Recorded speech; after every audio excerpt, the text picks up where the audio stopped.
guys, it's Mariam. Welcome to my first ever book video, which I am so excited about because I love talking about books and I love reading in general. So I thought I would share with you the books that I want to read in 2022. So most of these books are literally books that I didn't get around to reading in 2021. And I'm sure I'm going to be adding more to my 2022 TBR as the year goes by. But my reading goal for the new year is to read at least 30 books. I know that doesn't really sound like a lot, but for me, I think it's a challenge, but something that's achievable at the same time because I do live a very busy lifestyle. But before I show you guys my TBR, comment down below what you're currently reading or some of the books that are on your TBR because I would love to know. And with that being said, let's jump right into the video. The first book on my list is Six Crimson Cranes by Elizabeth Lim, which first of all, this book cover is absolutely stunning. I love the colors. This is a fantasy novel following a princess named Shiori who actually has a huge secret. She has forbidden magic running through her veins, and on the morning of her arranged marriage, her magic goes completely out of control, which catches the eye of her stepmother, who is also a sorceress, I think. And basically she banishes Shiori and turns her brothers into cranes. So that's the title, Six Crimson Cranes. And basically Shiori is warned never to speak of it to anyone, and if she spreads any word about it, one of her brothers will die. And Shiori needs to search for her brothers, and she uncovers a dark conspiracy to seize the throne, and she basically needs to embrace her magic that she's been taught all her life to contain, no matter what the cost is. And apparently this book has a really cute dragon in it, and there's a little bit of romance in it as well, so I am very, very excited to read this. The next book on my list is The Spanish Love Deception by Elena Armas, which is a romance book, specifically enemies to lovers, fake dating trope, which enemies to lovers is my absolute favorite romance trope, so I'm very excited to read this. It's about a girl named Catalina who needs to attend a wedding in Spain, but she needs to bring a boyfriend or a date to the wedding because she lied to her family that she has this really cool American boyfriend, and now they're expecting to see her with a man at the wedding. But the only person that she can find to be her date and pretend to be her boyfriend is a boy named Aaron, who she absolutely despises and hates. So they have to go flying to Spain and convince her whole family that they're dating, and obviously they end up falling in love. I actually want to film maybe a reading vlog reading this book, so we'll see how that goes because I'm only delving into booktube now. Then I have a few books that I want to read by an author named Colleen Hoover, who is very, very popular. I have picked out like the top 4 that I want to read, but I definitely want to get around to reading all of her books because I've heard so many good things. We've got Ugly Love, which I'm very nervous for, but I'm very excited because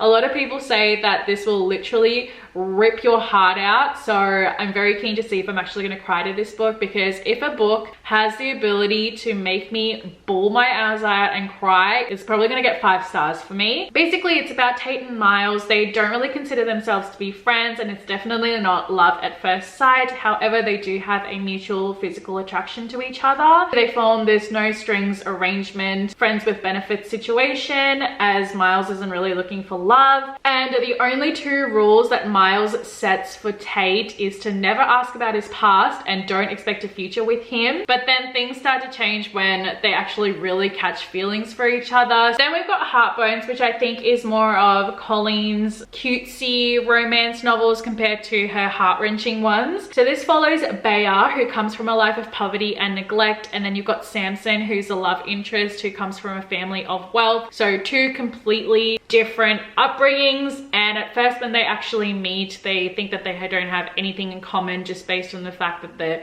one's poor and one's rich, I suppose. But then when they start hanging out more, they realize that they do actually have quite a few things in common, and they form a really strong bond. But because they're only neighbors for the summer and they live on the complete opposite sides of the country, they're kind of struggling between whether it's going to be a summer fling or if it's going to be something long term. At the end of the blurb, it says what they don't realize is that a rip current is coming and it's about to drag both their hearts out to see, so very excited to see what this is like. I think this is going to be like a really good book to like read at the beach or something. Then we've got Regretting You by Colleen Hoover, which is a dual perspective between Morgan, who is the mum, and her 16-year-old daughter Clara, who are complete opposites and they don't have the best relationship at all. And then to add on to the fact that they don't have the best relationship, Clara's dad, who's also Morgan's husband, Chris, gets into a really bad accident, and that causes a lot of heartbreak and grief for Clara and Morgan, and you kind of have the dual perspective between the two of them on how they deal with their grief, and they also both have their own individual love stories as well. The next Colleen Hoover book I actually don't own at the moment because I'm waiting for the new cover art to be available before I purchase it, and that is All Your Perfects. This book is another romance. It is a romance between Quinn and Graham, and this one's really cool because the chapters switch between past and present, so I think that'll be a really cool concept to read. So basically the past is from when Quinn and Graham meet for the first time and their relationship in the early days when they first fall in love with each other and are like completely smitten, and then you switch to the future or the present tense 7 years later when they're married, except their marriage is so imperfect and they're kind of falling out of love and they're trying to fix their marriage. There are so many more Colleen Hoover books that I want to read, but I only picked out 4 because otherwise this TBR is just going to be filled with Colleen Hoover books only. Next is a book that everyone classifies as the coziest love story ever, and that is A Cuban Girl's Guide to Tea and Tomorrow by Laura Taylor Namey, which is another beautiful cover art. I love it. This follows a girl named Lila who lives in Miami, and she had this whole plan figured out for the summer, except something goes wrong, and because she's really struggling with her mental health, her parents actually sent her to England for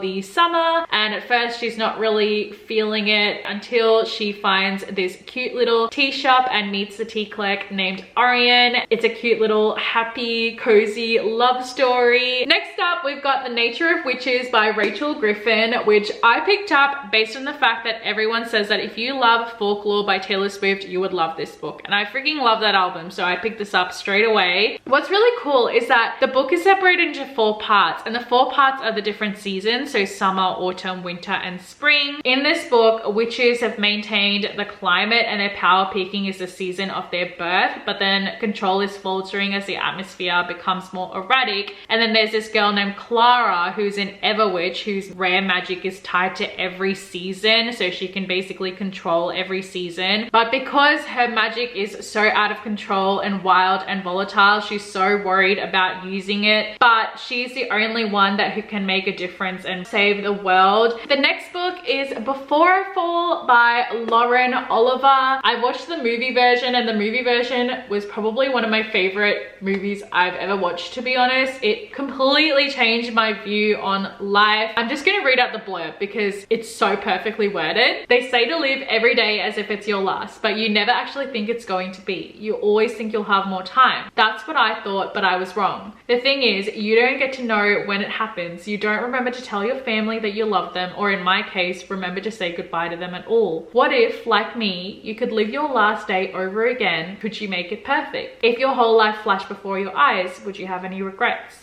Are there things you'd want to change? So basically, long story short, it's about this main character who keeps living her last day or her death day over and over and over and over again until she can make it perfect. This is the last book that I have in a hard copy form, and that is Sunkissed by Kasie West. This is a book that I really want to read before summer ends. This book follows a girl named Avery who is very into music, and she uses music as a form of escape. But then she has this huge fallout betrayal with her best friend, and not even music can really help her escape reality. And then to make matters worse, her parents drag her and and her sister, who's just obsessed with social media, which I can also relate to this like summer camp resort thing. And she at first is absolutely hating it because she's just like, oh my god, can my summer get any worse than this? And then she meets this boy named Brooks, but he's a staff member at the resort that they're staying at, so he's like completely off limits. He helps her on her self-discovery journey, and this book is all about self-discovery journey, and of course there's a little bit of a romance in it because he is the love interest. Next book is Lucky in Love, which is another romance novel by Kasie West. This follows a girl named Maddie who works at the zoo, and she ends up winning the lottery, which everyone finds out about, so they all try to take advantage of her because she's now rich. And the only person that doesn't know is her co-worker, who is also her crush, named Seth. And because he's the only one that doesn't know, she doesn't really want to tell him because she doesn't want anything to really like change. But I think that obviously they end up falling in love with each other, but you don't know if he's going to end up finding out that she won the lottery through Maddie, or if he's going to find out through someone else, and that's going to cause like issues in their relationship. So You've Reached Sam by Dustin Teo.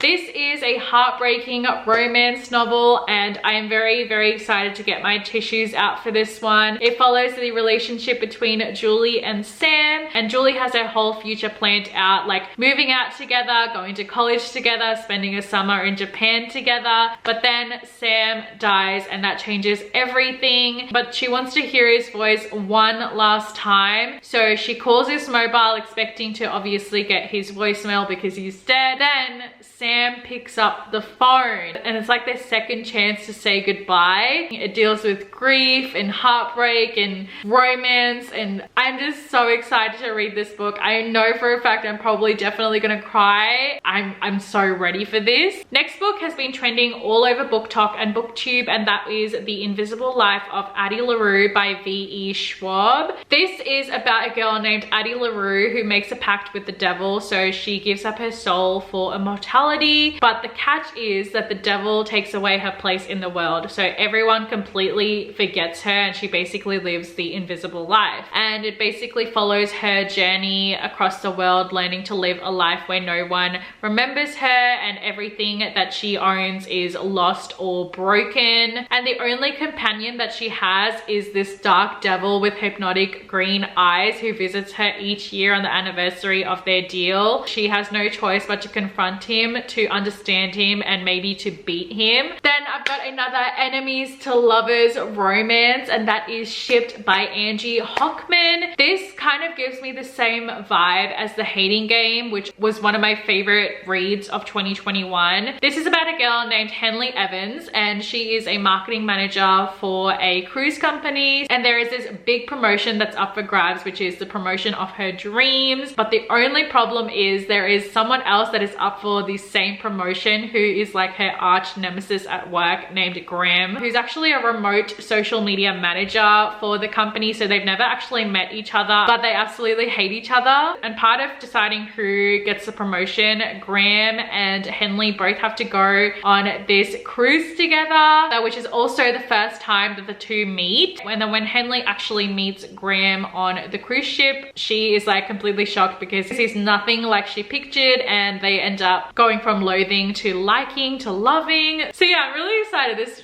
gives me a very similar vibe to The Hating Game, so very excited. Next is The Obsession by Jesse Q. Satanto. This follows a boy named Logan who is completely and utterly in love and obsessed with a girl named Delilah, to the point that he is stalking her on social media and in real life. But then Logan finds out that Delilah is not all sweet and perfect like he thinks she is, because he finds out this like really deadly secret. But even though she has so many deadly secrets, Logan is still completely in love with her and is determined to make Delilah the heroine in his twisted fantasy, and he'll do anything to get what he wants. So this sounds very, very interesting. I'm keen to see what their relationship is going to be like, especially since they're both like very twisted in their own ways. A Good Girl's Guide to Murder trilogy by Holly Jackson, which is a YA crime thriller. It is about a murder that happened 5 years ago. The police and everyone know who did it, but the main character Pippa grew up in the same town that the murder happened, but she isn't sure that the killer that the police identified is actually correct. So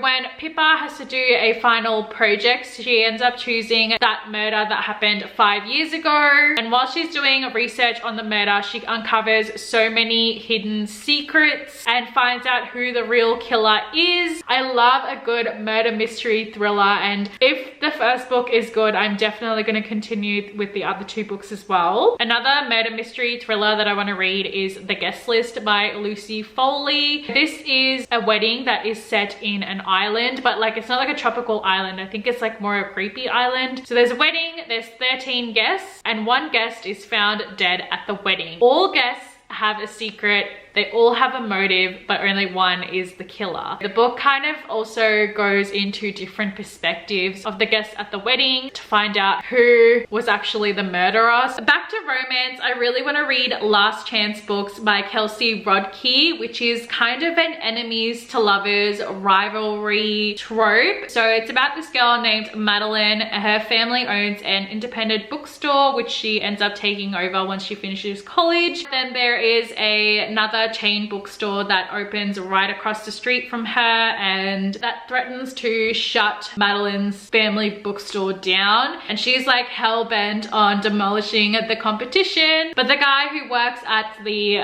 rivalry bookstore is like wanting to ruin her life basically by taking all of her customers, and has the audacity to be extremely cute. It's a little rivalry to lovers kind of things. I love the fact that it's literally like surrounding a bookstore as well. Like it's literally like the perfect rom-com with a bookish twist. Next book is gonna give me all the French romance feels, and that is Kisses and Croissants by Anne-Sophie Johannahue. This book is about a girl named Mia who dreams to be a ballerina, and to pursue her dream she actually goes to France for the summer. And while she's in France, she's obviously there to pursue her dream of being a ballerina, but then she meets this really charming guy named Louis who she falls in love with. He shows her around France, and apparently it's just a really cutesy love story, so I would love to read that. I mean, a romance novel set in France, that just sounds amazing. Last but certainly not least, Beach Read by Emily Henry. I recently read People We Meet on Vacation by her, and I really enjoyed that one, so I think I'll enjoy Beach Read as well. So basically we follow 2 writers. We've got January, who's a hopeless romantic who narrates her life like she's a lead in a blockbuster movie, and then we've got Gus, who's like a serious literary type who doesn't believe in true love and things like that, and they both got really bad writer's block, so they come up with a bet to actually swap genres and see who's going to get published first. So this sounds really interesting, so I'm excited for that. That was it for my 2022 TBR. I had so much fun talking about the books that I want to read, because honestly I could talk about books forever, and this video is probably really long already. But yeah, if you guys enjoyed hearing about the books that I want to read, please give this video a huge thumbs up and subscribe to my channel down below, and let me know if you guys want to see any more book content as well, and follow me on my Instagram. I post a ton on there as well, and I will see you in my next video. Bye.